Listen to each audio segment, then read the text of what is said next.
Aziz ve hürmetli prezident, birinci növbədə sizi salamlıyor, bütün xalq sizi salamlıyor, sizə dəstəki, həmişə sizin ardındayıq. Bu cəmiyyətin bu vəziyyətə düşməsi haqqında bir-iki kəlmə danışmaq istəyirəm. 13 dekabr 2025-ci il tarixdə biz ağsaqqallar yığışdık ki, bu yola bir maşın yerli çınqıl tökək. Maşın göndərdik. Bizim bələdiyyə sədrimiz Hamarat kəndində, qonşu kənddir, Hamarat kəndində yol düzəldirdi. Ekskavatorda oradaydı. Bir maşın bizə yerli çınqıl lazım idi. Maşın göndərdi. Orada çox sağ olsun Tərlan Qaribov, bələdiyyə sədrimiz maşını yükləyib göndərib. Yolda polis tərəfindən maşın tutulmuşdu. Biz oraya getdik. Bizə də təcavüz göstərdilər. Maşın indiyə kimi də Lerik şöbəsindədir. Bizi də incidirlər.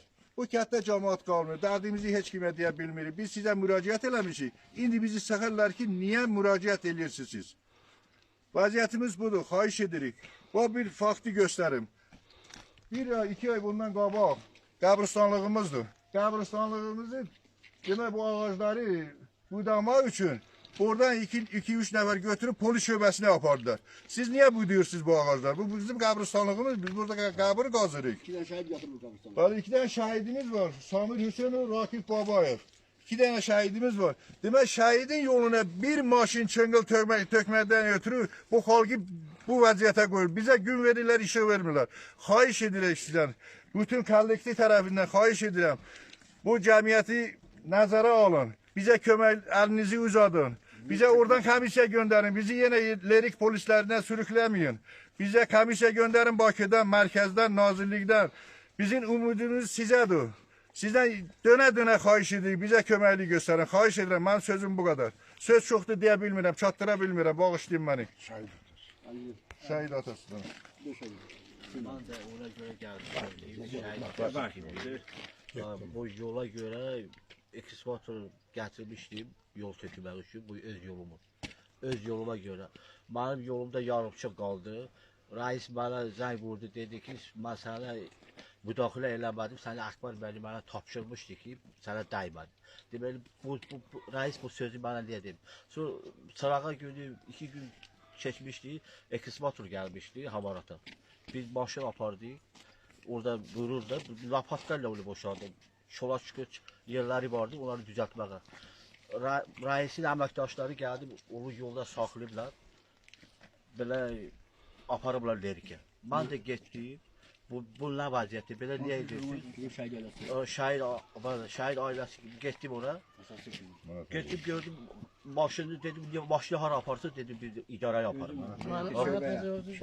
Təcavüz göstərdi mənə, maşını mənim üstümə çıxartmaq istəyirdim, dedim, mən də tərpənmək, çıx mənim üstümdə get. Sonra düşdü, sən bunu niyə müdaxilə eləsən, sən öz işlə məşğul ol. Bu sənin işidir, bu bizim işimizdir. Bu qədər, mən nə deyim dayı, mənim sözüm yoxdur. Mən Babayev Qurban Mircəvaroğlu, Lerik rayonunun Vov kənd sakini. Əmimin yoldaşı rəhmətə getmişdi, üzür idi.